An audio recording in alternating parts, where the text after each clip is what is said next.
401 സീറ്റാണ് India today പ്രവചിച്ചിരിക്കുന്നത്. ഏറ്റവും ആധികാരികമായിട്ടുള്ള ഒരു ചാനൽ എക്സിറ്റ് പോൾ ഫലം വരാറുള്ള ഇന്ത്യ ടുഡേ ആണ്. അല്ല, ചാണക്യ അതോടനുബന്ധിച്ച് വന്നിട്ടുണ്ട്. അപ്പം അതേസമയത്ത് ഇന്ത്യ മുന്നണി പറഞ്ഞിരിക്കുന്നത് 295 സീറ്റ് കിട്ടും എന്ന് തറപ്പിച്ച്, മുമ്പൊന്നും ഇല്ലാത്ത രൂപത്തിൽ തറപ്പിച്ച് പറഞ്ഞിരിക്കുകയാണ്. ഇതിനെക്കുറിച്ചിട്ട് എന്താണ് അഭിപ്രായം? ഈ ഒന്ന്, നമ്മൾ നേരത്തെ പറഞ്ഞ പോലെ 2004-ലും 2009-ലും ഒക്കെ ഇതുപോലെയുള്ള എക്സിറ്റ് പോളുകൾ തകർന്നിട്ടുള്ള ചരിത്രമുണ്ട്. ഇന്ത്യയുടെ ചരിത്രത്തിലാണ്ട് 600-ലധികം വരുന്ന എക്സിറ്റ് പോളുകൾ ഉണ്ടായിട്ടുണ്ട്. അതിലൊരു 70% 80% ആക്യുറസി ഉണ്ടായിട്ടുണ്ട്. പക്ഷേ ഇത് കൊണ്ടിട്ട് നമുക്ക് എല്ലാ എക്സിറ്റ് പോളുകളും ശരിയാണ് എന്ന് പറയാൻ പറ്റില്ല. ഇവിടെ എനിക്ക് പറയാനുള്ളത് എന്തോ പോലെ ആദ്യത്തെ ഒരു സ്റ്റേറ്റ്മെൻറ്റ് എന്ന് പറയുന്നത് ഇത് രണ്ടും തെറ്റായിരിക്കും എന്നാണ്. എന്ന് പറഞ്ഞാൽ 295-ലേക്ക് ഇന്ത്യ മുന്നണി എത്തും എന്നുള്ള അവകാശവാദം വെറും അവകാശവാദമാണ്. അത് അവരുടെ ഏറ്റവും ഒരു വിഷ്വൽ തിങ്കിങ് ആണ് എന്ന് പറയാം. രണ്ടാമത്തേത്, ഈ പറയുന്ന സർവേകളെല്ലാം തന്നെ അതിൽ DB ലൈവ് എന്ന് പറയുന്ന ഒരെണ്ണം ഒഴിച്ചു വെച്ച് ബാക്കി എല്ലാ സർവേകളും തന്നെ ഏതാണ്ട് 370-ഉം 401-ഉം ഒക്കെ ഇപ്പോൾ പറഞ്ഞ ഇന്ത്യ ടുഡേ 401 പറഞ്ഞേക്കുന്നത്. പിന്നെ NDAക്ക് ഏറ്റവും കുറച്ച് പറഞ്ഞേക്കുന്നത് എനിക്ക് തോന്നുന്ന ദൈനിക് ഭാസ്കറിൽ 280 മുതൽ 281 മുതൽ 350 വരെ എന്ന് പറയുന്നത് 70 സീറ്റുകൾ അങ്ങനെ ഒരു മാർജിൻ ഇടുകയാണെങ്കിൽ അത് ആർക്കൂടാം. അപ്പോൾ അതുകൊണ്ട് ഇത് രണ്ടും തെറ്റായിരിക്കും. നമ്മൾ അങ്ങനെ ഉണ്ടെങ്കിൽ ഓരോ സ്റ്റേറ്റ് വൈസ് എടുത്ത് നോക്കുന്നതായിരിക്കും നല്ലത്. ഓരോ സ്റ്റേറ്റ് ഏറ്റവും അധികം വലിയ ആഘാതം ഉണ്ടാകാൻ പോകുന്നത് മഹാരാഷ്ട്ര എന്നാണ് പറഞ്ഞത്. മഹാരാഷ്ട്ര എന്തായിരിക്കും ഇപ്രാവശ്യത്തെ സ്ഥിതികൾ? മഹാരാഷ്ട്രയിൽ നമുക്ക് കഴിഞ്ഞ തവണ എടുത്തു വെച്ചിട്ടുണ്ടെങ്കിൽ കഴിഞ്ഞ തവണ 23 സീറ്റുകളും 18 സീറ്റുകൾ 23 സീറ്റ് BJPയും 18 സീറ്റ് ശിവസേനക്കും കിട്ടിയതാണ്. ഇത്തവണ അത്തരത്തിലുള്ളൊരു പെർഫോമൻസ് അവിടെ ഉണ്ടാകും എന്നുള്ളത് ശിവസേന വിചാരിക്കുന്നേ ഇല്ല. കാരണം ശിവസേന രണ്ടായി പിളർന്നിരിക്കുന്നു. ഏക്നാഥ് ഷിൻഡെയും അതുപോലെ ഉദ്ധവ് താക്കറെയും ശിവസേനയായി. എന്താണെങ്കിലും അവിടെ ഏറ്റവും ഇന്ന് ഇന്ത്യ മുന്നണി പറഞ്ഞേക്കണം അവിടെ 24 സീറ്റുകളാണ്. ഞാൻ വിചാരിക്കുന്നത് ഇപ്പോൾ ഇന്ത്യ മുന്നണിയുടെ അടുത്തറയും തന്നെ സീറ്റുകളിലേക്ക് അവിടെ എത്തുന്നതാണ്. ലെസ് ഡാമേജ് ഉണ്ടാകാൻ പോകുന്നത് BJPക്കാണ്. പക്ഷെ സഖ്യകക്ഷികൾക്ക് അവിടെ ശരത് പവാറിന്റെ വിഭാഗവും എന്ത് ചെയ്യും? അജിത് പവാറിന്റെ വിഭാഗം തറന്നടിയും ശരത് പവാറിന്റെ വിഭാഗം ചെയ്യും. ഇതിൽ നമ്മൾ വളരെ മൈന്യൂട്ടായിട്ടുള്ള കാര്യങ്ങൾ എടുത്തു നോക്കിയാൽ ഇത് കാണാം. അപ്പം സുപ്രിയ സുളേക്ക് എതിരെ മത്സരിക്കുന്ന അജിത് പവാറിന്റെ ഇതാണ്, അജിത് പവാറിന്റെ ബന്ധുവാണ്. അപ്പം ഞാൻ പറഞ്ഞത് അങ്ങനെ മത്സരിക്കുമ്പോൾ പോലും ഇത്തരത്തിലുള്ള ആളുകൾ പറയുന്നൊരു വാചകം അവിടെ ശരത് പവാറിന് അനുകൂലമായിട്ടുള്ള ഒരു വൈകാരികമായ ബന്ധത്തിന് ഉദ്ധവ് താക്കറെക്ക് അനുകൂലമായ വികാരം, ഇതിനൊക്കെ മറികടക്കാൻ വലിയ പ്രശ്നങ്ങളുണ്ട് എന്നുള്ളതാണ് അവർ പോലും പറയുന്നത്. മാത്രമല്ല മഹാരാഷ്ട്രയിലാണ് ഇന്ത്യയിലെ ഏറ്റവും പോളിംഗ് കുറഞ്ഞിട്ടുള്ളത്. മഹാരാഷ്ട്രയിലാണ് ഏറ്റവും കൂടുതൽ പോളിംഗ് കുറഞ്ഞിട്ടുള്ളത്. അതിൻ്റെ സ്പ്ലിറ്റിലേക്ക് കിടന്നാൽ അത് അർബൻ മേഖലയിലാണ് കുറഞ്ഞിട്ടുള്ളത് കുറച്ചെങ്കിലും. ബാക്കിയുള്ള മേഖലകളിൽ കുറച്ച് അത്ര താരതമ്യേന ചില മണ്ഡലങ്ങളിൽ വ്യത്യാസമില്ല. പക്ഷേ ഒരു കാര്യം നമ്മൾ ശ്രദ്ധിക്കേണ്ടത്, ഉത്തർപ്രദേശിലാണ് ഏറ്റവും കൂടുതൽ സീറ്റ് 80 എണ്ണം. അത് കഴിഞ്ഞാലുള്ള രണ്ടാമത്തെ സംസ്ഥാനമാണ്. രണ്ടാമത്തെ സംസ്ഥാനത്ത് ഒരു കാരണവശാലും NDA മുന്നണിക്ക് പഴയ സീറ്റുകൾ കിട്ടില്ല. BJPക്കും 1-2 സീറ്റുകൾ പോയേക്കാം എന്നുള്ളൊരു അവസ്ഥയാണ് ഇവിടെ ഉള്ളത്. ഇവിടെ ഉത്തർപ്രദേശിൽ പറഞ്ഞിരിക്കുന്നത് 80 സീറ്റിൽ 40 സീറ്റ് നേടുമെന്നാണ് അഖിലേഷ് യാദവ് പറഞ്ഞിരിക്കുന്നത്, ഇന്ത്യ മുന്നണി പറഞ്ഞിരിക്കുന്നത്. അത് പ്രായോഗികമായി നടക്കാൻ സാധ്യതയുണ്ടോ? നന്ദകുമാർ, അത് ഒരിക്കലും പ്രായോഗികമായിട്ട് അവിടെ നടപ്പാക്കാൻ സാധ്യതയില്ലാത്തൊരു കാര്യമാണ്. കാരണം ഇത്തവണത്തെ മുന്നണി ആരുടേതാണ്? ഈ മുന്നണി അവിടെ കഴിഞ്ഞ തവണ തന്നെ കൃത്യമായി വോട്ടും അതുപോലെ സീറ്റുകളും കിട്ടിയ മുന്നണികൾ BJPയുടെ കൂടെയാണ്. ഓക്കെ, അതിൽ മുമ്പ് ചരൺ സിംഗിന് നമ്മുടെ ഏറ്റവും വലിയ പുരസ്കാരം ഭാരതരത്ന കൊടുത്തുകൊണ്ട് അദ്ദേഹത്തിൻ്റെ പാർട്ടിയും കൂടി കൊണ്ടുവന്നത് മുതലുള്ള ഓരോ കാര്യങ്ങളും അവിടെ ചെയ്തുകൊണ്ട് BJPക്ക് അവിടെ ഈ പറയുന്ന സഖ്യകക്ഷികളെ ഒന്നിച്ചിരുത്താൻ കഴിഞ്ഞിട്ടുണ്ട്. തൊട്ടിപ്പുറത്ത് ഇന്ത്യ മുന്നണിയിൽ ആരാണുള്ളത്? ഇന്ത്യ മുന്നണിയിലുള്ളത് കഴിഞ്ഞ നിയമസഭാ തെരഞ്ഞെടുപ്പിൽ 4% വോട്ട് തികക്കാൻ കഴിയാത്ത കോൺഗ്രസും സമാജ്വാദി പാർട്ടിയുമാണുള്ളത്. സമാജ്വാദി പാർട്ടി അവിടെ ശക്തമാണ്, ഇല്ലെന്ന് ഞാൻ പറയുന്നില്ല. പക്ഷേ സമാജ്വാദി പാർട്ടി കഴിഞ്ഞ നിയമസഭാ തെരഞ്ഞെടുപ്പിലും അവരുടെ ഈ പ്രകടനം മെച്ചപ്പെടുത്തിയിട്ടുണ്ട്, ഭരണത്തിലേക്ക് വരാൻ പറ്റിയില്ലെങ്കിൽ. പിന്നെ കഴിഞ്ഞതിൻ്റെ മുമ്പത്തെ നമ്മളിത് പറയുമ്പോൾ ഒരു കാര്യം കൂടി ചിന്തിക്കണം. 2019-ലും BJPക്ക് അവിടെ സീറ്റ് നഷ്ടമാണ് ഉണ്ടായിട്ടുള്ളത് NDA മുന്നണിക്ക്. കാരണം 72 സീറ്റിൽ നിന്ന് 62 ചുരുങ്ങിയതാണ്, 64 ചുരുങ്ങിയതാണ്. 62 BJPക്കും 2 സഖ്യകക്ഷിക്കും എന്നുള്ളതൊക്കെ ചുരുങ്ങിയതാണ്. അപ്പോൾ ഞാൻ പറഞ്ഞു വന്നത്, ഇത്തരത്തിലുള്ളൊരു കാര്യം അവിടെ ഒരു ചെറിയ തോതിൽ സീറ്റ് നഷ്ടപ്പെട്ടേക്കാമെന്നാണ് ഇപ്പം ഞാൻ വിചാരിക്കുന്നത്. പക്ഷേ നന്ദകുമാർ ഓർമ്മയുണ്ടാവും, ഞാൻ നേരത്തെ പറഞ്ഞിരുന്നത്, ഒരു മാസം മുമ്പ് പറഞ്ഞിരുന്നത് അവിടെ സീറ്റുകൾ BJPക്ക് കൂടാമെന്നാണ്. ഉത്തർപ്രദേശിനെ സംബന്ധിച്ച് ഇപ്പോഴും എനിക്ക് ഞാൻ സാധാരണ പറയുന്ന പോലെ 100% ക്ലാരിറ്റിയോട് എനിക്ക് പറയാൻ പറ്റുന്നില്ല. കാരണം കൂടാനും അവിടെ സാധ്യത ഉണ്ടെന്ന് കേൾക്കുന്നു. കാരണം BSPക്ക് 10 സീറ്റുകളുണ്ടായിരുന്നു. BSP എന്താണെങ്കിലും അവിടെ ഒരു കക്ഷിയേ അല്ല. ഇപ്പോൾ കഴിഞ്ഞ തവണ 19.7% വോട്ട് നേടിയതാണ്. ഇത്തവണ അവർക്ക് ഒരു 8% വോട്ട് പോലും അവിടെ കിട്ടില്ല. അതുകൊണ്ട് അവർ ഇല്ലാതായി കഴിഞ്ഞു. പിന്നെ ആ 10 സീറ്റുകളിൽ 5-5 വിഭജിച്ചെടുത്താൽ പോലും BJPക്ക് സീറ്റ് കൂടാമെന്നുള്ളൊരവസ്ഥ ഉണ്ടായിരുന്നു. അതുകൊണ്ടാണ് കഴിഞ്ഞ തവണ സീറ്റ് കൂടുമെന്ന് വിചാരിച്ചത്. പക്ഷേ ഇപ്പോൾ ഇന്ത്യ ടുഡേ ആക്സിസ് സർവേയിൽ വന്നിട്ടുള്ള ഏറ്റവും 67 വരെ സീറ്റാണ്. 64 മുതൽ 67 വരെ സീറ്റാണ്. പക്ഷെ അതിൽ തന്നെ ഞാൻ കുറച്ചുകൂടി നമ്മൾ ഡീപ്പായി അത് സ്റ്റഡി ചെയ്യുമ്പോൾ മനസ്സിലാക്കുന്ന ഒരു കാര്യം, വോട്ട് ഷെയർ കുറഞ്ഞിട്ടുണ്ട് BJP. അപ്പോൾ വോട്ട് ഷെയർ കുറയുകയും എന്നിട്ട് BJPക്ക് സീറ്റ് കൂടുകയും ചെയ്യണമെങ്കിൽ മറ്റ് വോട്ടുകൾ അവിടെ ഭിന്നിച്ചു പോകണം. അതായത് BSP അവിടെ കാര്യമായിട്ടുള്ളൊരു സ്പോയിലറായി വർക്ക് ചെയ്യണം. സാധ്യതയില്ല എന്ന് ഞാൻ പറയില്ല. പക്ഷെ അതുകൊണ്ട് ഉത്തർപ്രദേശിൽ മാത്രമാണ് വലിയ കൺഫ്യൂഷൻ ഉള്ളത്. വേണമെങ്കിൽ കുറയാൻ കൂടാം. പക്ഷെ എന്താണെങ്കിലും വലിയ തോതിലുള്ള കുറവിലോ അവിടെ രാഹുൽ ഗാന്ധിയും അതേപോലെ അഖിലേഷ് യാദവും തമ്മിലുള്ള ഒരു കോമ്പിനേഷൻ ഭയങ്കരമായി വർക്ക് ചെയ്തു എന്ന് നമ്മൾ കണ്ടിട്ടുണ്ട്. അത് എത്രമാത്രം അവിടെ എഫക്ട് ചെയ്യാൻ സാധ്യത? ഇത് അഖിലേഷ് യാദവും അതുപോലെ തന്നെ രാഹുൽ ഗാന്ധിയും തമ്മിലുള്ള ഒരു കോമ്പിനേഷൻ വർക്ക് ചെയ്യുകയും അവിടെ ഇത്തവണ കുറച്ചുകൂടി ഒരു ഇഴയടപ്പമുള്ള മുന്നണിയായി തീരുകയും ചെയ്തു എന്നുള്ളത് പ്രചരണത്തിൽ കാണുന്നൊരു കാര്യമാണ്. പക്ഷേ എന്താ പറയുക, ഇത് ജനങ്ങൾക്കിടയിലോട്ട് എത്രത്തോളം എത്തിയിട്ടുണ്ട് എന്നുള്ളത് വലിയ പ്രശ്നമാണ്. കാരണം മോദിക്ക് അനുകൂലമായൊരു തരംഗം അവിടെ ഇല്ല. അവിടെ രാമക്ഷേത്രത്തിൻ്റെ പുറത്ത് പോലും ഒരു വലിയ വികാരമോ തരംഗമോ ഇല്ല. അവിടെ ഒരു മടുപ്പ് ആളുകളില്ല, അതായത് ഉണ്ട് എന്നുള്ളത് ഫീൽ ചെയ്യുന്നുണ്ട്. പക്ഷെ അത് ഇപ്പുറത്തേക്കുള്ളൊരു പ്രകടമായ അല്ലെങ്കിൽ മോദി വിരോധമില്ല, മോദിക്കെതിരെയുള്ള ഒരു ആങ്കർ ഇല്ല. At the same time Rahul ഗാന്ധിക്ക് സമാജ്വാദി പാർട്ടിക്കും അനുകൂലമായിട്ടുള്ള ഒരു ഓളവും ഇല്ലാത്തൊരു തെരഞ്ഞെടുപ്പാണ്. അതായത് അയോധ്യ ഉദ്ദേശിച്ചതിനേക്കാൾ 6 മാസം മുമ്പ് തുടങ്ങിയതാണ് ആ പ്രശ്നം. ഇപ്പോഴടുത്തായിട്ടായിരുന്നെങ്കിൽ അതിൻ്റെ വോട്ടിംഗ് പാറ്റേൺ മാറുമായിരുന്നു എന്നുള്ളതാണ്. അത് മാത്രമല്ല നന്ദകുമാർ, അതിൻ്റെ പിന്നിൽ നമ്മൾ ഈ ലോകത്തിലെ തന്നെ ചരിത്രമെടുത്ത് പഠിച്ചിട്ടുണ്ടെങ്കിലുള്ളൊരു വലിയ പ്രശ്നമുണ്ട്. ഇപ്പോൾ ഒരു ഉദാഹരണത്തിന് നാസികൾ ഈ പറയുന്ന ജൂതന്മാർക്കെതിരെ നിലപാടെടുത്തു. ജൂതന്മാരെ കൊന്നൊടുക്കി കഴിഞ്ഞാൽ പ്രശ്നം തീർന്നോളാം. പിന്നെ no longer it's not an issue ഇല്ലേ? ഇപ്പം നാളെ നന്ദകുമാരൻ ഞാനും കൂടി ഒരുമിച്ച് ചെയ്യുന്ന ഒരാൾക്കെതിരെ ഫൈറ്റ് ചെയ്യാണ്. നമ്മൾ തമ്മിലുള്ള ബോണ്ടേജ് എന്താണ്? അവൻ അവിടെ ഉണ്ട് എന്നുള്ളതാണ്. അവൻ ഇല്ലാതായി കഴിഞ്ഞാൽ പ്രശ്നം തീർന്നു. ഇവിടെ രാമക്ഷേത്രം നിർമ്മിക്കുമോ ഇല്ലയോ, ബാബറി മസ്ജിദ് പൊളിക്കുമോ എന്നുള്ള പ്രശ്നമൊക്കെ ഉണ്ടായിരുന്നു. പക്ഷേ രാമക്ഷേത്രം നിർമ്മിച്ചു കഴിഞ്ഞു, ഞാൻ ആ പ്രശ്നമില്ല. തീർച്ചയായിട്ടും. ഇപ്പൊ നാളെ ഞാൻ പറയുന്നത്, നാളെ പാകിസ്ഥാൻ നമ്മളുമായിട്ട് വളരെ രമ്യതയിൽ സൗഹൃദത്തിലുള്ള ഒരു രാഷ്ട്രമായി മാറി അത് ഒരു സിംഗപ്പൂരോ പാരീസോ പോലെ ആയെന്ന് വിചാരിക്കുക. പിന്നെ നിങ്ങൾ എന്ത് ചെയ്യും? പാകിസ്ഥാനിലേക്ക് വിടുമെന്ന് പറയുന്നത്. ഞാൻ നിങ്ങളോട് പറയാണ്, നിങ്ങൾ ഇനി ഇവിടെ കിടന്ന് അഭ്യാസം എടുത്തിട്ടുണ്ടെങ്കിൽ നിങ്ങൾ അമേരിക്കയിലേക്ക് പറഞ്ഞു വിടും, നിങ്ങൾ ഇംഗ്ലണ്ടിലേക്ക് പറഞ്ഞു വിടും, നിങ്ങളെ ഞങ്ങൾ സിംഗപ്പൂരിലേക്ക് പറഞ്ഞു വിടും എന്ന് പറയാൻ പറ്റുമോ? അങ്ങനെയല്ല സാറേ. ഇപ്പോൾ ഇന്ന കാര്യങ്ങൾ നമ്മൾ ചെയ്യും എന്ന് പറഞ്ഞിട്ട് അധികാരത്തിൽ വരുന്ന ഒരു പാർട്ടിയെ സംബന്ധിച്ചിടത്തോളം ഞങ്ങൾ അന്ന് പ്രകടന പത്രികയിൽ പറഞ്ഞ ഈ കാര്യം നിർവഹിച്ചിരിക്കുന്നു. ഇതുപോലെ ഇനിയും ഞങ്ങൾക്ക് പല കാര്യങ്ങളും സമൂഹത്തിന് വേണ്ടി ചെയ്യാൻ പറ്റും എന്ന് പ്രൂവ് ചെയ്യാൻ വേണ്ടി ഒരു സംഭവം അവിടെയാണ് ഞാൻ പറഞ്ഞത്, നമ്മുടെ രാഷ്ട്രീയം പലപ്പോഴും ഒരു നെഗറ്റീവ്ലി ഡ്രിവൺ ആണ്. നിങ്ങൾ എടുത്തു ശ്രദ്ധിച്ചു നോക്കുകയുണ്ടെങ്കിൽ അറിയാം.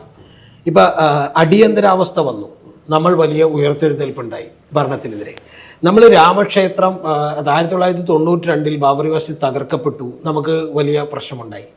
അച്ചീവ്മെൻറ്റുകളെ കേൾക്കാൻ ജനങ്ങൾ പലപ്പോഴും തയ്യാറല്ല എന്നുള്ളതാണ് വാസ്തവം. അല്ലെങ്കിൽ ഒരു അച്ചീവ്മെൻറ്റുകളുടെ ഒരു ടൈം ഫ്രെയിം ഉണ്ട്. ആ ടൈം ഫ്രെയിം കഴിഞ്ഞാൽ നമ്മൾ അടുത്തിലും വലിയ അച്ചീവ്മെൻറ്റ് നോക്കും. ഉദാഹരണത്തിന് താങ്കൾക്ക് ഇപ്പോൾ 25,000 രൂപ കിട്ടുന്നു എന്ന് വിചാരിക്കും. താങ്കൾക്ക് നാളെ 50,000 രൂപ കിട്ടി തുടങ്ങിയാൽ 50,000 രൂപ കിട്ടുന്നുണ്ടല്ലോ എന്ന് പറഞ്ഞു ഒരു മുതലാളിയെയും താങ്കൾ സ്നേഹത്തോടെ കാണില്ല. പകരം വിചാരിക്കാൻ പോകുന്നത് 55,000 രൂപ 60,000 രൂപ എനിക്ക് എന്ത് ചെയ്യണം, കിട്ടണമെന്നാണ്. അപ്പോൾ ഈ ഒരു ഫാക്ടർ മനുഷ്യൻ്റെ ഉള്ളിലുള്ളൊരു ഇച്ഛ എല്ലായിടത്തും ഉണ്ട്. അതുകൊണ്ട് ഞാൻ പറഞ്ഞത് ഇത് അവർക്ക് നേട്ടമായി കാണിക്കാൻ പറ്റാത്ത കാര്യമാണെന്നൊന്നുമല്ല. പക്ഷെ ആ നേട്ടം കാണിക്കുമ്പോഴും അതിൻ്റെ പുറത്തുണ്ടാകുന്ന ഒരു ഇമോഷണൽ വികാരമുണ്ടല്ലോ, ആ വികാരം കുറച്ചുകൂടി കുറവായിരിക്കുമെന്നാണ് ഞാൻ വിചാരിക്കുന്നത്. നമ്മൾ ബീഹാറിലേക്ക് കടന്നു കഴിഞ്ഞാൽ അവിടെ കഴിഞ്ഞ പ്രാവശ്യം നമ്മൾ 7-8 സീറ്റാണ് പറഞ്ഞത്, 10 സീറ്റാണ് പറഞ്ഞത്. പക്ഷെ അത് തന്നെയാണോ ഇപ്പോൾ സമയം? 22 സീറ്റാണ് അവർ പറയുന്നത് അവർക്ക് കിട്ടുന്നതെന്ന് പറയും ഇന്ത്യ മുന്നണി പറയുന്നത്. പക്ഷേ 7-8 സീറ്റ് മാത്രമാണ് ഈ എക്സിറ്റ് പോൾ ഫലങ്ങളിൽ വന്നിട്ടുള്ളത്. ഈ 10 സീറ്റുകളോളം അവിടെ ബീഹാറിൽ നഷ്ടപ്പെടും എന്ന് പറയുന്നൊരു കാര്യത്തിൽ ഞാൻ ഇപ്പോഴും ഉറച്ചു നിൽക്കുകയാണ്. പക്ഷേ ഞാൻ വളരെ കൃത്യമായി പറയുന്നു, NDAനെ സംബന്ധിച്ചിടത്തോളം BJP എന്നിടക്ക് പറഞ്ഞു പോകുന്നത് തെറ്റാണ്. NDAനെ സംബന്ധിച്ചിടത്തോളം ബീഹാറിൽ ഞാനിപ്പോൾ ഏറ്റവും ഒടുവിൽ BJPക്ക് തന്നെ അവിടെ 3 സീറ്റുകൾ നഷ്ടപ്പെടുന്നു. കാരണം കഴിഞ്ഞ തവണ 17 സീറ്റുകൾ BJPക്കും 16 സീറ്റുകൾ ജനതാദളസിനും കിട്ടിയിരുന്നു. അപ്പം ഈ പറയുന്ന ഞാൻ പറയണത് ഇത്രയും സീറ്റുകൾ അവർക്ക് കിട്ടില്ലെന്ന് അവർക്ക് തന്നെ കൃത്യമായിട്ട് അറിയാം. അതിൽ ഏറ്റവും വലിയ നഷ്ടം ജനതാദളിനായിരിക്കും, യുവിനായിരിക്കും. എസ് അല്ല, ജനതാദൾ യുണൈറ്റഡ്. അപ്പം നിതീഷ് കുമാറിന് അവിടെ ബേസ് തകർന്നുകൊണ്ടിരിക്കുകയാണ്. 130-ലധികം MLA ഉണ്ടായിരുന്നതെന്ന് ഇപ്പോൾ ഏതാണ്ട് 50-60 എത്തിയിട്ടുണ്ട്. അപ്പോൾ അത് തകർന്നുകൊണ്ടിരിക്കുന്നതിൻ്റെ പ്രതിഫലനം ഈ തെരഞ്ഞെടുപ്പിലും കാണാൻ പറ്റും. അതിൻ്റെ ഭാഗമായി തന്നെയുള്ള ഒരു ചെറിയ തോതിലുള്ള പ്രശ്നം BJPക്കും ഉണ്ടാകാം. ഈ സീറ്റ് കിട്ടുമെന്ന് BJP വിചാരിക്കുന്നേയില്ല. പക്ഷേ ഇന്ത്യ മുന്നണിയെ തകർക്കാൻ വേണ്ടിയിട്ടാണ് നിതീഷും കൂടെ പിടിച്ചത്. നിതീഷ് കൂടെ ഉള്ളതുകൊണ്ട് കുറച്ചും കൂടി മെച്ചപ്പെട്ട പ്രയോജനമുണ്ട്. ചിലപ്പോൾ അതിനേക്കാൾ തകർന്നു പോകാൻ ഒന്ന്. രണ്ടാമത്തത്, നേരത്തെ ഈ നന്ദകുമാർ ചോദിച്ചില്ല, അതായത് ഉത്തർപ്രദേശിൽ രാഹുൽ ഗാന്ധിയും അതുപോലെ തന്നെ മുലായം യാദവിൻ്റെ മകനും ഒക്കെ തമ്മിൽ എത്രത്തോളം ഇഴയെടുപ്പുണ്ടായിരുന്നു. അതിനേക്കാളൊക്കെ ഗംഭീരമായി ഇന്ത്യ മുന്നണി ഒരുമിച്ച് നിന്ന് ഫൈറ്റ് ചെയ്ത ഒരേ ഒരു സ്ഥലം ബീഹാറാണ്. അവിടെ തേജസ്വി യാദവ് നടത്തിയിട്ടുള്ളത് ഏതാണ്ട് 230-ലധികം റാലികളാണ്. ഓക്കെ, നടുവേനുള്ള ഒരാളാണ് കണ്ടിന്യൂസ്ലി. അപ്പോൾ അത്തരത്തിൽ നടത്തിയിട്ടുള്ളതാണ്. അതും മോദിയുടെ പ്രസംഗം വെച്ചിട്ടാണ്. അതെ, മിക്ക സ്ഥലത്തും. അതും ലല്ലു പ്രസാദ് യാദവിൻ്റെ ആ ഇതിൽ നിന്ന് പുള്ളി വിട്ടിട്ട് പിന്നീട് ഇൻഡിപെൻഡൻ്റ് ആയി മാറിയിട്ടുള്ളൊരു തെരഞ്ഞെടുപ്പാണിത്. അത് പുള്ളി ഗംഭീരമായി ചെയ്തിട്ടുണ്ട്. ഈ മറ്റേ ചമ്പാരൻ മട്ടൻ കറിയും അതുപോലെ മറ്റേ മീൻകറിയൊക്കെ കഴിക്കുന്ന വീഡിയോ പുള്ളി വിട്ടിട്ട് പോലും പുള്ളി പറഞ്ഞൊരു ഡയലോഗുണ്ട്. അതായത് ഈ ശ്രാവണ മാസത്തിൽ നിങ്ങളിത് ചെയ്തത് തെറ്റല്ലേ എന്ന് ചോദിച്ചാൽ പുള്ളി പറഞ്ഞൊരു വാചകമുണ്ട്, ഞാൻ വീഡിയോ നേരത്തെ ഷൂട്ട് ചെയ്ത് വെച്ചതാണ്, സംഘികളുടെ IQ ടെസ്റ്റ് ചെയ്യാൻ വേണ്ടി ഞാനിപ്പോൾ വിട്ടതാണെന്ന്. അപ്പൊ ഞാൻ പറഞ്ഞത് ഇതേപോലെ ഗംഭീരമായി ഫൈറ്റ് ചെയ്തുള്ള ഒരാളാണ് ഒന്ന്. രണ്ടാമത്തത്, ബീഹാർ നമുക്കറിയാലോ ഇന്ത്യയിലെ ഏറ്റവും ദരിദ്രമായിട്ടുള്ള സ്റ്റേറ്റുകളിൽ ഒന്നാണ്. എല്ലാ ഇൻഡെക്സുകൾ എടുത്തു നോക്കിയാലും സാമൂഹിക സൂചികൾ എടുത്തു വെച്ച് നോക്കിയാലും. അതുകൊണ്ട് തന്നെ അവിടെ തേജസ്വി യാദവിന് വലിയ മൈലേജ് ഉണ്ട് ഒന്ന്. രണ്ടാമത്തത്, അവിടെയുള്ള എന്തെങ്കിലും ഭരണ നേട്ടങ്ങൾ ഉണ്ടായിട്ടുണ്ടെങ്കിൽ അത് തേജസ്വി യാദവിൻ്റെതാണെന്ന് വരുത്താനും തേജസ്വി യാദവിന് കൃത്യമായി കഴിഞ്ഞിട്ടുണ്ട്. അപ്പം നമ്മൾ ബീഹാറിൽ എത്ര സീറ്റ് കിട്ടും എന്ന് നമുക്ക് ഇപ്പം പറയാം. ബീഹാറിൽ നമ്മൾ 40 സീറ്റാണ് ഉണ്ടായിരുന്നത്. അതിൽ എനിക്ക് തോന്നുന്ന ഒരു 10 സീറ്റ് എന്തായാലും ഏറ്റവും കുറഞ്ഞത് കിട്ടും. അതിൽ കൂടാനേ സാധ്യതയുള്ളൂ. NDAക്ക് വലിയ നഷ്ടമുണ്ടാവും. പിന്നെയുള്ളത് നമ്മളെ വെസ്റ്റ് ബംഗാളാണ് 42 സീറ്റ്. അവിടെ 31 സീറ്റ് വരെ പിടിച്ചെടുക്കും എന്നുള്ളതാണ് ഇന്ത്യ ടുഡേ സർവേ പറഞ്ഞിരിക്കുന്നത്. പക്ഷെ അങ്ങനെയല്ല, 30 സീറ്റോളം തൃണമൂൽ കോൺഗ്രസ് അടക്കം ഇന്ത്യ മുന്നണി കിട്ടുമെന്നാണ് അവർ പറയുന്നത്. ഇന്ത്യ മുന്നണി പറയുന്നത്ര നടക്കുമെന്നൊന്നും എനിക്കറിയില്ല. പക്ഷേ അവിടെ സംഭവിക്കാൻ സാധ്യതയുള്ളത്, ഞാൻ കഴിഞ്ഞ തവണയും നന്ദകുമാറിനോട് പറഞ്ഞിരുന്നു, അവിടെ BJP നേട്ടമുണ്ടാക്കാൻ പോകുന്നൊരു സ്റ്റേറ്റാണ്. കഴിഞ്ഞ തവണ BJPക്ക് കിട്ടിയത് 18ആണ്. 22 സീറ്റുകളാണ് മമതാ ബാനർജിക്ക് കിട്ടിയത്. 2 സീറ്റ് കോൺഗ്രസിനാണ് കിട്ടിയത്. ഇത്തവണ അവിടെ കോൺഗ്രസും CPM ലെഫ്റ്റ് പാർട്ടികളെല്ലാം കൂടി ചേർന്ന് ഒരുമിച്ചൊരു സഖ്യമായി മത്സരിക്കുന്നു. അതുകൊണ്ട് മുർഷിദാബാദിൽ ചിലപ്പോൾ പോളിറ്റ് ബ്യൂറോ മെമ്പറായിട്ടുള്ള സലീം ജയിക്കും എന്നാണ്, മുഹമ്മദ് സലീം ജയിക്കുമെന്നാണ് അവർ വിചാരിക്കുന്നത്. പക്ഷേ ഇത്തവണ അവിടെ എൻ്റെ നോട്ടത്തിൽ ഒരു ആൻറ്റി ഇൻകുംബൻസി വളരെ തീവ്രമാണ് മമതാ ബാനർജിക്കും TMCക്കും എതിരായിട്ടുള്ള. അതുകൊണ്ട് തന്നെ അതിൻ്റെ നേട്ടം കിട്ടാൻ പോകുന്നത് മിക്കവാറും BJPക്കായിരിക്കും. അതിൽ തന്നെ ഒരു കാര്യം കൂടി പറയാം, ഏറ്റവും അവസാനം തെരഞ്ഞെടുപ്പ് നടന്ന 57 മണ്ഡലങ്ങളിൽ, 7ാമത്തെ ഫേസിൽ നടന്നിട്ടുള്ള 57 മണ്ഡലങ്ങളിൽ 9 എണ്ണം അവിടെ നിന്നായിരുന്നു. ആ 9 എണ്ണത്തിലും കഴിഞ്ഞ തവണ TMC ജയിച്ചതാണ്. അതുകൊണ്ടാണ് നമ്മുടെ ബഹുമാനപ്പെട്ട പ്രധാനമന്ത്രി നരേന്ദ്രമോദി വിവേകാനന്ദ പാറയിൽ തന്നെ പോയി തപസ്സിരുന്നത്. കാരണം അതുകൊണ്ടാണ് അവിടെ തന്നെ ധ്യാനത്തിലിരുന്നത്. അവിടെ ധ്യാനത്തിലിരുന്നാൽ വിവേകാനന്ദൻ അവിടെ ബംഗാളുകാർക്ക് എന്താണെന്ന് അറിയാം. അതുകൊണ്ട് വിവേകാനന്ദ പാറയും ധ്യാനവും എല്ലാം കൂടി ചേർന്ന് അങ്ങേയറ്റം പരിശ്രമിച്ചിട്ടുണ്ട്. എൻ്റെ വിശ്വാസത്തിൽ ഒരു 6 സീറ്റ് കൂടാമെന്നാണ്. അതായത് 18 സീറ്റുള്ള 24 സീറ്റ് വരെ കൊണ്ടുപോകും എന്നുള്ളതാണ് പറയുന്നത്. അതേപോലെ ഏറ്റവും വലിയ സ്റ്റേറ്റ് എന്ന് പറയുന്നത് തമിഴ്നാടാണ്, 39 സീറ്റുള്ളത്. അതൊരു വലിയ മാറ്റങ്ങൾ. BJPക്ക് അതിന് സീറ്റ് കിട്ടുമെന്നുള്ള പ്രതീക്ഷിക്കുന്നുണ്ടോ? അവർ പ്രവചിച്ചുള്ള 2 മുതൽ 4 സീറ്റ് കിട്ടും എന്നൊക്കെയാണ് പറയുന്നത്. അവിടെ ഇപ്പോൾ അണ്ണാമലൈ ജയിക്കും കോയമ്പത്തൂർ എന്ന് പറഞ്ഞായിരുന്നു ഏറ്റവും ആദ്യത്തെ പ്രചരണം. അതുണ്ടായിട്ടില്ല. അണ്ണാമലൈ തോക്കും എന്നാണ് ഇപ്പോൾ സർവേകളെല്ലാം പറയുന്നത്. കന്യാകുമാരിയിൽ പൊൻ രാധാകൃഷ്ണൻ നേരത്തെ ജയിച്ചിട്ടുള്ളതാണ്. അങ്ങനെ പല നേട്ടങ്ങളും അവിടെ BJP ഉണ്ടാക്കിയിട്ടുണ്ട്. BJPക്ക് ഒരു കാര്യം ഞാൻ 100% ഉറപ്പിച്ചു പറയാം, BJPക്ക് വോട്ട് ഷെയർ കാര്യമായി കൂടാൻ പോകുന്ന ഒരു സ്റ്റേറ്റാണ് തമിഴ്നാട് എന്ന് പറയുന്നത്. പക്ഷേ അവിടെ സീറ്റ് കിട്ടുമോ എന്നുള്ള കാര്യത്തിൽ എനിക്ക് സംശയമുണ്ട്. ഞാൻ ഒരു മാസം മുമ്പ് നന്ദകുമാരോട് ഇത് തന്നെ പറയുന്നു, കേരളത്തിലും തമിഴ്നാട്ടിലും ഒന്നും സീറ്റ് കിട്ടാൻ BJPക്ക് സാധ്യതയില്ലെന്ന്. അത് ഇപ്പോഴും ഞാൻ അങ്ങനെ തന്നെ വിചാരിക്കുന്നു. ഇനി മാക്സിമം പോയാൽ ഒരു സീറ്റൊക്കെയാണ്. നമ്മൾ സത്യത്തിൽ തമിഴ്നാടും പോണ്ടിച്ചേരിയും കൂടി എടുത്തു വെച്ചാൽ 40 സീറ്റ്. ആ 40 സീറ്റിൽ ഒരു സീറ്റോ 2 സീറ്റോ ആണ് മാക്സിമം എന്നാൽ കിട്ടാൻ പോകുന്നത്. കഴിഞ്ഞ തവണ ഉണ്ടായതിനേക്കാൾ ഇന്ത്യ മുന്നണിക്ക് വലിയ കുഴപ്പമൊന്നും ഉണ്ടാവില്ല. സ്റ്റാലിനും ബാക്കിയുള്ള കക്ഷികളും കൂടി അവിടെ ജയിക്കും. കോൺഗ്രസ് അവിടെ 9 സീറ്റിൽ മത്സരിക്കുന്നുണ്ട്. അതിലും ഒരു 4 എണ്ണത്തിലും മിക്കവാറും നല്ല നമ്പറിൽ ജയിച്ചേക്കും. അതേപോലെ തന്നെ CPM-ഉം അവിടെ ഒരു സീറ്റിൽ ജയിക്കാനുള്ള സാധ്യതയുണ്ട്. CPM-ന് ബലമുള്ളതുകൊണ്ടല്ല, പകരം TMC ആണ്. ഇനി ഏറ്റവും വലിയൊരു കാര്യം കൂടി പറയാം. ഒരുപക്ഷെ എൻ്റെ ഒരു വിശ്വാസത്തിൽ തമിഴ്നാട്ടിൽ നിന്നായിരിക്കും CPM-ന് ഏറ്റവും കൂടുതൽ ഇത്തവണ സീറ്റ് ഉണ്ടാകും. 2 സീറ്റ്. ഏറ്റവും പ്രധാനപ്പെട്ട കർണാടകയാണ്. കർണാടക കോൺഗ്രസ് ഭരണത്തിൽ വന്ന പാർട്ടി, അതിൻ്റെ എല്ലാ ഗുണങ്ങളും ജനങ്ങൾക്ക് കിട്ടിയിട്ടുണ്ട്. എന്നിട്ടും അവിടെ ഇപ്പം 23 സീറ്റ് വരെ കോൺഗ്രസ് തോൽക്കുമെന്നാണ് ഈ സർവേയിലൊക്കെ പറയുന്നത്. 5 സീറ്റുകളാണ് കോൺഗ്രസിന് മാക്സിമം കിട്ടും എന്ന് പറയുന്നത്. പക്ഷേ എൻ്റെ ഒരു വിശ്വാസത്തിൽ അവിടെ ഒരു 14 സീറ്റെങ്കിലും കോൺഗ്രസിന് കിട്ടുമെന്നാണ്. അവിടെ നിന്ന് വളരെ വിശ്വസിക്കാവുന്ന, ഞാനൊരു പക്ഷേ കേരളം കഴിഞ്ഞാൽ എനിക്ക് ഏറ്റവും കൂടുതൽ അറിയാവുന്ന ഒരു സ്റ്റേറ്റ് എന്ന് പറയുന്നത് ബാംഗ്ലൂരാണ്. പക്ഷേ കഴിഞ്ഞ തവണ ചെയ്ത പോലെ ഞാൻ എക്സ്റ്റെൻസീവ്ലി യാത്ര ചെയ്തിട്ടില്ല. കഴിഞ്ഞ തവണ ഞാൻ കർണാടകത്തിലെ തെരഞ്ഞെടുപ്പ് കൃത്യമായി പ്രവചിച്ചിരുന്നു, 135 സീറ്റ് കിട്ടും കോൺഗ്രസിന് എന്നൊക്കെ പറഞ്ഞിരുന്നു. പക്ഷേ ഇത്തവണ എനിക്ക് അത്രയും 100% എനിക്ക് പറയാൻ പറ്റില്ലെങ്കിൽ പോലും ഒരു 10 സീറ്റിൽ കുറയാതെ കിട്ടും. 14 സീറ്റ് വേണമെങ്കിൽ 20 സീറ്റ് വരെ കോൺഗ്രസിന് അവിടെ നേട്ടമുണ്ടാക്കാൻ കഴിയുന്ന ഒരു സ്റ്റേറ്റാണ് എന്നുള്ള കാര്യത്തിൽ ഒരു സംശയമില്ല. പ്രജ്വൽ രേവണ്ണയുടെ കേസൊക്കെ രണ്ടാമത്തെ 14 സീറ്റുകളിലെ ബാധിച്ചിട്ടുണ്ട്. പക്ഷെ അവിടെ പോലും വലിയ പ്രശ്നമുണ്ട്. പിന്നെ കോൺഗ്രസ് വളരെ സുശക്തമായൊരു സംഘടനയുള്ള ഒരു സ്റ്റേറ്റാണത്. കഴിഞ്ഞ തവണ പക്ഷേ 50-56% വോട്ട് BJPക്ക് കിട്ടിയിരുന്നു. ബട്ട് സ്റ്റിൽ ഞാൻ പറയും ഇത്തവണ ആ നേട്ടം BJPക്ക് ആവർത്തിക്കാൻ കഴിയില്ലെന്ന് ഉറപ്പാണ്. 5 സീറ്റ് കിട്ടുമെന്ന് പറയുന്നു. പക്ഷേ ഞാൻ വിചാരിക്കുന്നത് മിനിമം 10 സീറ്റ്, 14-20 സീറ്റ് വരെ പോയാൽ പോലും അത്ഭുതമില്ല. പിന്നെ ഉള്ളത് നമ്മുടെ ഏറ്റവും സ്ട്രാറ്റജിക് ആയിട്ട് BJP നേരിട്ടുള്ള ആന്ധ്രാപ്രദേശാണ്. 25 സീറ്റുള്ള ആന്ധ്രാപ്രദേശ്. ഈ ആന്ധ്രാപ്രദേശിൽ ഇപ്പം വന്നിരിക്കുന്ന 23 സീറ്റ് വരെ, 22-23 സീറ്റ് വരെ. ബംഗാളിൽ, ആന്ധ്രാപ്രദേശിൽ, തെലുങ്കാനയിൽ ഒക്കെ തന്നെ BJP നേട്ടങ്ങളുണ്ടാക്കും. ആന്ധ്രാപ്രദേശിൽ ആണ് BJP ഏറ്റവും വലിയ അത്ഭുതം കാണിച്ചിട്ടുള്ളത്. അത് കഴിഞ്ഞ തവണ 2019 BJPയുടെ വോട്ട് ഷെയർ എന്ന് പറയുന്നത് 1% താഴെയാണ്, 0.96% ആയിരുന്നു. ആ പെർസെൻറ്റേജിൽ നിന്ന് BJP ഇത്തവണ ഒരു അലയൻസ് ഉണ്ടാക്കിയിട്ടുണ്ട്. ആ അലയൻസ് TDP ആയിട്ടാണ്.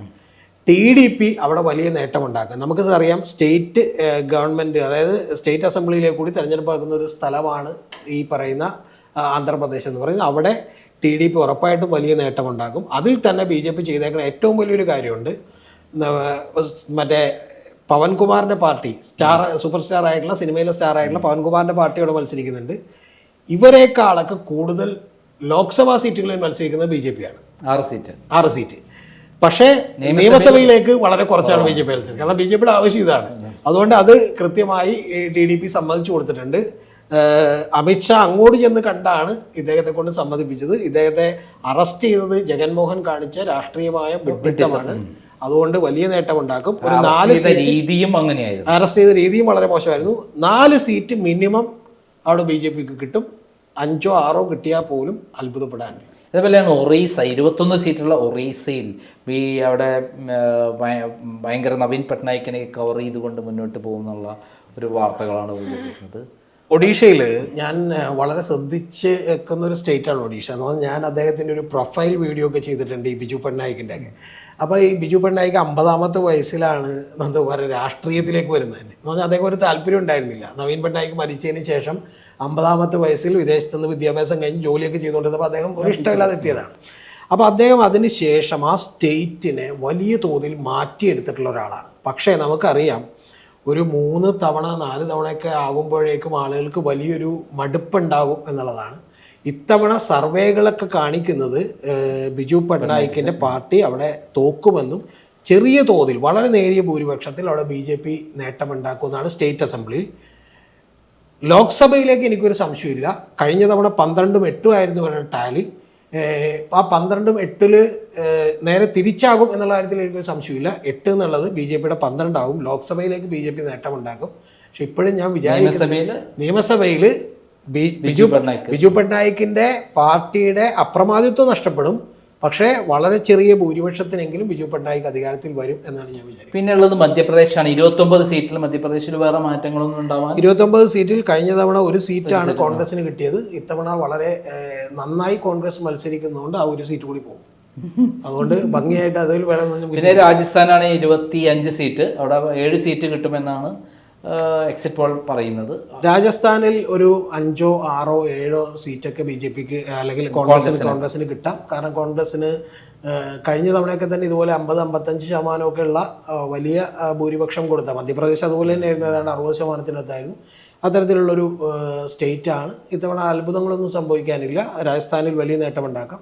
ഞാൻ കഴിഞ്ഞ നമ്മുടെ ഇൻ്റർവ്യൂവിൽ തന്നെ പറഞ്ഞിരുന്നു, അവിടെ രജ്പുത്ത് പുരുഷോത്തം രൂപാല എന്ന് പറയുന്ന BJPയുടെ ഒരു MP നടത്തിയിട്ടുള്ള ഒരു പ്രസ്താവനയുണ്ട്. ഈ രജപുത്രത്തിൽ വനിതകൾ അവർ ബ്രിട്ടീഷുകാർക്ക് പല അവിഹിതമായിട്ടുള്ള കാര്യങ്ങളും ചെയ്തു കൊടുത്തു എന്നുള്ളത്. അപ്പോൾ അതെല്ലാം വലിയ രോഷമുണ്ടാക്കിയിട്ടുണ്ട്. അതുകൊണ്ട് രാജസ്ഥാനിൽ തീർച്ചയായിട്ടും ഒരു സെറ്റ് ബാക്കാണ് BJP കാത്തിരിക്കുന്നത്. ഒരു 4 മുതൽ 7 വരെയുള്ള 7 സീറ്റാണ് എക്സിറ്റ് പോൾ പറഞ്ഞിരിക്കുന്നത്. ഇന്ത്യ മുന്നണി പറഞ്ഞിരിക്കുന്നത് 10 സീറ്റാണ്. ഇന്ത്യ മുന്നണി 10 സീറ്റിലേക്ക് എത്തുമെന്നുള്ളത് സംശയമുള്ള കാര്യമാണ്. പക്ഷേ അതിനുള്ള വർക്ക് അവിടെ നടത്തിയിട്ടില്ല ഇന്ത്യ മുന്നണി, അല്ലെങ്കിൽ കോൺഗ്രസ് നടത്തിയിട്ടില്ല. ഇതിൻ്റെ എല്ലാത്തിൻ്റെയും പ്രശ്നം എന്താണെന്ന് വെച്ചാൽ അവിടെ അതിനുള്ള സാഹചര്യങ്ങളുണ്ടായിരുന്നു. ആ സാഹചര്യങ്ങളെ മുതലെടുക്കാൻ പറ്റുന്ന ലെവലിലുള്ള ആളുകളില്ല. ആകെ ചെയ്തിട്ടുള്ളത് ഞാൻ വിചാരിക്കുന്നത് 2 സ്റ്റേറ്റുകളിലാണ്. ഒന്ന് ബീഹാറിലാണ് ഗംഭീരമായി ചെയ്തിട്ടുള്ളത്, രണ്ടാമത്തെ കർണാടക. ഇനി ഏറ്റവും അവസാനമുള്ളത് നമ്മൾ ഗുജറാത്താണ്. ഗുജറാത്ത് 25 സീറ്റിൽ 26 സീറ്റിൽ ഏതെങ്കിലും സീറ്റ് കിട്ടാൻ സാധ്യതയുണ്ടോ? ഒരു സീറ്റും കിട്ടാൻ സാധ്യതയില്ല. അവിടെ 60-61% വോട്ട് മേടിച്ചാണ് BJP ജയിക്കുന്നത്. അവിടെ അതുപോലെ തന്നെ BJP ജയിക്കും. പക്ഷേ ഒരു പ്രധാനപ്പെട്ട കാര്യമുള്ളത്, അവിടെ ആം ആദ്മി പാർട്ടിയുടെ പെർഫോമൻസ് മിക്കവാറും കുറച്ചുകൂടി മെച്ചപ്പെട്ടതാകാനുള്ള സാധ്യതകളുണ്ട്. അത് കോൺഗ്രസിൻ്റെ വോട്ട് മേടിച്ചായിരിക്കുമോ അതോ BJPയുടെ വോട്ട് മേടിച്ചായിരിക്കുമോ എന്നുള്ള കാര്യത്തിൽ സംശയമുണ്ട്. മിക്കവാറും കോൺഗ്രസിൻ്റെയും BJPയുടെ ഒക്കെ ഒരു ചെറിയ ശതമാനം വോട്ടെങ്കിലും ആം ആദ്മി പാർട്ടി. പിന്നെയുള്ളത് കേരളമാണ്. നമ്മൾ പറഞ്ഞു കഴിഞ്ഞ ഒരു സംഭവമാണ്. 20 സീറ്റും ഇന്ത്യ മുന്നണിക്കുള്ളതാണ് എന്നുള്ളതാണ് നമ്മൾ കണ്ടിട്ടുള്ളത്. പിന്നെയുള്ളത് നമ്മുടെ പഞ്ചാബാണ്, 13 സീറ്റ്. അവിടെയും പഞ്ചാബിൽ കഴിഞ്ഞ തവണ BJPക്ക് ഉള്ളത് 2 സീറ്റാണ്, കോൺഗ്രസിന് 8 സീറ്റ് ഉണ്ടായിരുന്നു. അപ്പോൾ അങ്ങനെ അകാലിദളിനുണ്ടായിരുന്നു. പക്ഷേ ഇത്തവണയുള്ള പ്രശ്നം അവിടെ എന്താണെന്ന് വെച്ചാൽ, കഴിഞ്ഞ തവണ അകാലിദളും BJPയും സഖ്യകക്ഷികളായിട്ടാണ് മത്സരിച്ചത്. ഇത്തവണ അങ്ങനെ സഖ്യമില്ല. അതുകൊണ്ട് 4 പേരും, അതായത് BJPയും അകാലിദളും ആം ആദ്മി പാർട്ടിയും കോൺഗ്രസും ഒറ്റക്കൊറ്റക്ക് മത്സരിക്കുകയാണ് അവിടെ. അതിൽ നിന്ന് നേട്ടമുണ്ടാക്കാൻ പോകുന്ന, യഥാർത്ഥത്തിൽ അവിടെ മത്സരം നടക്കുന്നത് മഹാഭൂരിപക്ഷം പ്രദേശങ്ങളിലും BJPയും ആം ആദ്മി പാർട്ടിയും കോൺഗ്രസും തമ്മിലാണ്. അതുകൊണ്ട് അവിടെ മിക്കവാറും ഈ പറഞ്ഞത് ശരിയാകാനാണ് വഴി. 13 സീറ്റും വേണമെങ്കിൽ ഇവർക്ക് തന്നെ കിട്ടാം. BJPക്ക് നിലം തൊടാനൊരു അവകാശമില്ല. ഒരു കാര്യം കൂടി നന്ദകുമാറോട് പറയാം, കഴിഞ്ഞ തവണ അകാലിദളിന് 27% ഉണ്ടായിരുന്നു, 10% സീറ്റാണ് BJPക്ക് ഉണ്ടായിരുന്നത്. ഇത് രണ്ടും കൂടി ചേർത്ത് വെച്ചാണ് BJPയുടെ 2 സീറ്റുകൾ കിട്ടിയത്. 40%-ത്തിലധികം കോൺഗ്രസിന് ഉണ്ടായിരുന്നു. പക്ഷേ എന്നിട്ടാണ് കോൺഗ്രസ് 8 സീറ്റുകൾ മേടിച്ചത്. അപ്പോൾ അതുകൊണ്ട് ആ ലെവലിൽ നിന്ന് ഇത്തവണ അത് രണ്ടും മിക്കവാറും ആം ആദ്മിയും ഇവരും കൂടി പങ്കിട്ടിട്ടുണ്ട്. 13 സീറ്റും കൊണ്ടുപോകും ഇന്ത്യ മുന്നണി കിട്ടും. അതേപോലെ തന്നെയാണ് 17 സീറ്റുള്ള തെലങ്കാനയിൽ 7 സീറ്റേ കിട്ടുള്ളൂ. BJPക്ക് 7 സീറ്റ് കിട്ടുമെന്നാണ് പറയുന്നത്. 7 സീറ്റ് കോൺഗ്രസിന് കിട്ടുമെന്നുള്ള ഒരു പ്രവചനം. BJP നേട്ടമുണ്ടാക്കും എന്നുള്ള കാര്യത്തിൽ ഒരു സംശയമില്ല. കഴിഞ്ഞ തവണ BJPക്ക് കിട്ടിയത് 4 സീറ്റുകളാണ്. ആ 4 സീറ്റുകളിൽ നിന്ന് BJP ഒരു 3 സീറ്റെങ്കിലും കൂട്ടാനുള്ള എല്ലാ സാധ്യതകളുമുണ്ട്. BRS എന്ന് പറയുന്നൊരു പാർട്ടി ചരിത്രത്തിൽ നിന്ന് പതുക്കെ നമ്മുടെ നേരത്തെ പറഞ്ഞ മറ്റേ ഉത്തർപ്രദേശിൽ പറഞ്ഞതുപോലെ BSPയുടെ കേസ് പറഞ്ഞതുപോലെ ഇവിടെ BRS ഇല്ലാതാകും. ഈ BSPയുടെ ഒക്കെ കേസിൽ നമ്മൾ ശ്രദ്ധിക്കേണ്ട ഏറ്റവും വലിയൊരു കാര്യമുണ്ട്. അവർ ഇലക്ഷൻ കമ്മീഷൻ കൊടുത്തേക്കുന്ന വരുമാനത്തിലുള്ള ഏറ്റവും പ്രമുഖമായ വരുമാനം എന്തിനാണെന്ന് അറിയുന്നത് എന്തോ പറയാം. ഏറ്റവും പ്രമുഖമായ വരുമാനം അവരുടെ ഫിക്സഡ് ഡെപ്പോസിറ്റ് ഇട്ടുന്ന ഇൻട്രസ്റ്റാണ്. എന്ന് പറഞ്ഞാൽ കോടികൾ കണക്കിന് രൂപ ഫിക്സഡ് ഡെപ്പോസിറ്റ് ഇട്ടേക്കാണ്. ബാക്കിയുള്ള കോടികൾ വെച്ചിട്ട് അവിടെ മുഴുവൻ ആനയെ പണിത് വെച്ചേക്കാണ്. അപ്പോൾ അതുപോലെയുള്ള അങ്ങേയറ്റത്തെ അഴിമതി ഈ BRSൻ്റെ പാർട്ടിയിലും നടത്തിയിരുന്നു. K. കവിത നമുക്കറിയാം, ഇപ്പോൾ അറസ്റ്റിലാണ്, അദ്ദേഹത്തിൻ്റെ മകൾ. അപ്പോൾ അതുകൊണ്ട് അത് കൊണ്ട് തന്നെ BRS അവിടെ ഇല്ലാതെ ആ പൊസിഷനിലേക്ക് BJP കയറി. ഇപ്പം പിന്നെയുള്ള ആസാമാണ്, 14 സീറ്റുള്ള ആസാം. ഈ ആസാം ഞാൻ പറയുന്നത് ആസാം മാത്രമായിട്ട് നമ്മൾ കാണണമെന്നില്ല. ഇപ്പം ആസാം, സിക്കിം, മണിപ്പൂർ, അതുപോലെ മേഘാലയ എല്ലാം കൂടി കഴിഞ്ഞാൽ 25 സീറ്റുകളാണ്. ആ 25 സീറ്റുകളിൽ ഒരു ഇന്ത്യ മുന്നണിക്ക് ഒരു 5-6 സീറ്റുകൾ കിട്ടാൻ സാധ്യത. വലിയ സീറ്റൊന്നും അതിനകത്ത് നിന്ന് കിട്ടാൻ പോണില്ല. മണിപ്പൂർ 2 സീറ്റുള്ള മണിപ്പൂർ 2 സീറ്റിൽ 2 സീറ്റും കോൺഗ്രസ് നേടും എന്നുള്ള 2 സീറ്റ് കോൺഗ്രസ് നേടിയേക്കാം, 1 സീറ്റ് മറ്റ് സ്ഥലങ്ങളിൽ നേടിയേക്കാം. അരുണാചൽ എന്തായാലും BJP ആണെന്ന് കഴിഞ്ഞു. അപ്പൊ അതിൽ ഇതിലൊന്നും വലിയ വ്യത്യാസം ഉണ്ടാവാൻ ഇല്ല. ഒരു 5-6 സീറ്റുകളാണ് മാക്സിമം കോൺഗ്രസിന് എക്സ്പെക്ട് ചെയ്യാൻ കഴിയുന്നത്, ഹോപ്പ്ഫുള്ളി. പിന്നെ വരുന്നത് ഛത്തീസ്ഗഡ്, അതേപോലെ ജാർഖണ്ഡ്. ഛത്തീസ്ഗഡിൽ കഴിഞ്ഞ തവണ ആകെ 13 സീറ്റുകൾ ഉള്ളതിൽ 9 സീറ്റുകൾ BJP കിട്ടിയതാണ്. അവിടെ നിന്ന് വലിയ വ്യത്യാസമൊന്നും ഉണ്ടാകാനില്ല. വേണമെങ്കിൽ 1 സീറ്റ് BJPക്ക് കൂടാം എന്നാണ് ഞാൻ വിചാരിക്കുന്നത്. ജാർഖണ്ഡിലാണ് വലിയൊരു പ്രശ്നമുള്ളത്. ജാർഖണ്ഡിൽ ഒരു 3 സീറ്റെങ്കിലും BJPക്ക് നഷ്ടപ്പെടും. ജാർഖണ്ഡിൽ 14 സീറ്റുകൾ ഉണ്ടായിരുന്നു, അതിൽ 11 സീറ്റുകൾ BJPക്കായിരുന്നു. പക്ഷേ ഇത്തവണ ഹേമന്ത് സോറനൊക്കെ അറസ്റ്റ് ചെയ്തതുമായി ബന്ധപ്പെട്ട് അവിടെ 2-3 മണ്ഡലങ്ങളിലെങ്കിലും BJPക്ക് ഒരു തിരിച്ചുവരും. പിന്നെയുള്ളത് ഏറ്റവും പ്രധാനപ്പെട്ടത് 10 സീറ്റുള്ള ഹരിയാനയാണ്, 4 സീറ്റുള്ള ഹിമാചൽ പ്രദേശ്. ഹരിയാനയിൽ ഈ ഹിമാചൽ പ്രദേശ് ഹരിയാന പറഞ്ഞിട്ട് പറയാം. ഹരിയാനയിൽ 10 സീറ്റിൽ ഒരു സംശയമില്ല, മിനിമം 4 സീറ്റുകൾ BJPക്ക് നഷ്ടപ്പെടും, മിനിമം. കാരണം കർഷകരുടെ പ്രക്ഷോഭമുണ്ട്. ഈ കർഷകരുടെ പ്രക്ഷോഭവും അവിടെയുള്ള പല സമുദായ പ്രശ്നങ്ങളൊക്കെയാണ് ആളുകൾ ഉയർത്തി കാണിക്കുന്നതെങ്കിൽ, അഗ്നിവീറുമായി ബന്ധപ്പെട്ട കാര്യങ്ങളാണ് ഉയർത്തി കാണിക്കുന്നതെങ്കിൽ, അതിനും അപ്പുറത്ത് നന്ദകുമാറെ അവിടെ ഏറ്റവും ഒരു നോർമൽസിയിലേക്ക് വന്നൊരു ഇലക്ഷനാണ്. അതായത് രാമനും കൃഷ്ണനും ഭഗവാനും ഒക്കെ വിട്ടിട്ട് ജീവിത പ്രശ്നങ്ങൾ ചർച്ചയായ ഒരു വിഷയമാണ് അവിടെ. പല മണ്ഡലങ്ങളിലും BJPക്ക് അവിടെ പ്രചരണത്തിനിറങ്ങാൻ കഴിയാത്ത പ്രശ്നമുണ്ട്. അത് പഞ്ചാബിലുണ്ട്, ഇവിടെ ഉണ്ടായിരുന്നു, ഹിമാചൽ പ്രദേശിലുണ്ടായിരുന്നു. അപ്പം അത്തരത്തിൽ ഏറ്റവും കൂടുതൽ പ്രശ്നമുണ്ടായ ഒരു പ്രശ്നമാണ് ഹരിയാനയിൽ. ആ ഹരിയാനയിൽ ഏറ്റവും കുറഞ്ഞത് 4 സീറ്റുകൾ BJPക്ക് നഷ്ടപ്പെടും. കഴിഞ്ഞ തവണ 57.8% വോട്ട് നേടിയ ഒരു സംസ്ഥാനമാണ്. BJPക്ക് വലിയ തിരിച്ചടിയായിരിക്കും. BJP അതുകൊണ്ട് മുഖ്യമന്ത്രിയെ മാറ്റിയിട്ടുണ്ട്. അവിടെ ഭൂരിപക്ഷം നഷ്ടപ്പെട്ടിട്ടുണ്ട്. പല പ്രശ്നങ്ങളും BJP നേരിട്ടുകൊണ്ടിരിക്കുക. അതേപോലെയാണ് ഹിമാചൽ പ്രദേശ്. പിന്നെ ഒരു കാര്യം കൂടി പറയാം, അവിടെ ഹരിയാനയിൽ ഈ ഇന്ത്യയിൽ ഏറ്റവും കൂടുതൽ തൊഴിലില്ലായ്മ നിലനിൽക്കുന്ന ഒരു സംസ്ഥാനം അവിടെ അതാണ്. 35%. അതെല്ലാം വലിയ പ്രശ്നങ്ങളാണ്. അതേപോലെ ഹിമാചൽ പ്രദേശും അതേപോലെ ഒരു പാറ്റേൺ ആയിരിക്കും എന്നാണ് നമ്മൾ കരുതേണ്ടത് തോന്നുന്നു. ഹിമാചൽ പ്രദേശിൽ എനിക്ക് അത്രത്തോളം അറിയില്ല. അത് ഹിമാചൽ പ്രദേശിൽ കഴിഞ്ഞ തവണ BJPക്ക് എത്ര സീറ്റ് ഉണ്ടായത്? അവിടെ 4 സീറ്റ് BJPക്കായിരുന്നു. ഇപ്പോൾ അവിടെ കോൺഗ്രസ് ഭരിക്കുന്നത്. 6 MLA-മാരെ ചാക്കിട്ട് പിടിച്ചെങ്കിലും അല്ല, ഹിമാചൽ പ്രദേശിൽ ആ സീറ്റുകളിൽ വലിയൊരു വ്യത്യാസം ഞാൻ പ്രതീക്ഷിക്കുന്നില്ല. നേരത്തെ പറഞ്ഞ പോലെ ഹിമാചൽ പ്രദേശിലൊക്കെ അത്യാവശ്യം മറ്റു പല മണ്ഡലങ്ങളിലും നല്ല ഭൂരിപക്ഷത്തിനാണ് BJP ജയിച്ചിട്ടുള്ളത്. 1 സീറ്റെങ്ങാനും കിട്ടിയാലായി എന്നുള്ളതൊക്കെ ഉള്ളൂ. അല്ലാതെ 4 സീറ്റും BJPക്ക് പോകുന്നൊരവസ്ഥ നമുക്ക് പ്രതീക്ഷിക്കാൻ പറ്റില്ല. കാര്യം കോൺഗ്രസ് ആണ് ഭരിക്കുന്നത് സ്റ്റേറ്റ് അസംബ്ലിയിലേക്ക് എന്നുണ്ടെങ്കിൽ പോലും. പിന്നെ ഉള്ളത് ഉത്തരാഖണ്ഡാണ് നമുക്ക് കാര്യമായിട്ടുള്ളത്. പിന്നെ ഡൽഹി 7 സീറ്റും. ഉത്തരാഖണ്ഡ് UPയോടൊപ്പം ചേർത്ത് നമ്മൾ അങ്ങോട്ട് പറയേണ്ടതാണ്, ഒരു സംശയമില്ല. അവിടെ 5 BJPക്ക് തന്നെ കിട്ടും. BJPക്ക് കൂടുതൽ. ഡൽഹിയിൽ എന്ത് മാറ്റം ഉണ്ടാവും? ഡൽഹിയിൽ വലിയ ആദ്മി ഇത്രയധികം പ്രശ്നങ്ങൾ ഉണ്ടായ സ്ഥിതി, കെജ്രിവാളൊക്കെ അകത്തായ സ്ഥിതിക്ക് അല്ല പുറത്തു വന്ന് പ്രചരണം ഒക്കെ നടത്തിയ സ്ഥിതിക്ക് എന്തെങ്കിലും മാറ്റം? ഡൽഹിയിൽ കേജ്രിവാൾ എഫക്റ്റ് ഡൽഹിക്ക് എന്ത് സീറ്റ് നേടിക്കൊടുക്കുമെന്നുള്ള കാര്യത്തിൽ എനിക്ക് സംശയമുണ്ട്. കാരണം അവിടെ ആം ആദ്മി പാർട്ടി മത്സരിക്കുന്നത് 4 സീറ്റുകളിലാണ്, കോൺഗ്രസ് മത്സരിക്കുന്നത് 3 സീറ്റുകളിലാണ്. സത്യത്തിൽ കോൺഗ്രസ് മത്സരിക്കുന്ന 3 സീറ്റുകളിൽ ഏതെങ്കിലും കിട്ടാനാണ് സാധ്യത. കാരണം അവിടെയാണ് താരതമ്യേന കുറഞ്ഞ മാർജിൻ ഉണ്ടായിരുന്നത്. അതുകൊണ്ട് അവിടെ എന്തെങ്കിലും ഒരു സീറ്റോ 2 സീറ്റോ മാക്സിമം വന്നാൽ 3 സീറ്റ് കിട്ടും. അതിൽ ഇന്ത്യ മുന്നണി പറഞ്ഞേക്കണം അവർക്ക് 4 സീറ്റ് കിട്ടുന്നതാണ്. 4 സീറ്റ് കിട്ടാനുള്ള ഒരു സാധ്യതയും അവിടെ ഇല്ല. അവിടെ BJPയുടെ സംസ്ഥാന പ്രസിഡന്റ്, ഡൽഹി സംസ്ഥാന പ്രസിഡൻ്റായിട്ടുള്ള ആളൊഴികെ ബാക്കി എല്ലാവരെയും മാറ്റിയാണ് BJP തെരഞ്ഞെടുപ്പിന് നിൽക്കുന്നത്. പക്ഷേ എങ്കിൽ പോലും BJPയുടെ വലിയ സ്വാധീനമുണ്ട്. അതുകൊണ്ട് BJP തന്നെ അവിടെ ജയിക്കാനാണ് സാധ്യത. 1-2 സീറ്റുകൾ BJPക്ക് നഷ്ടപ്പെട്ടേക്കും.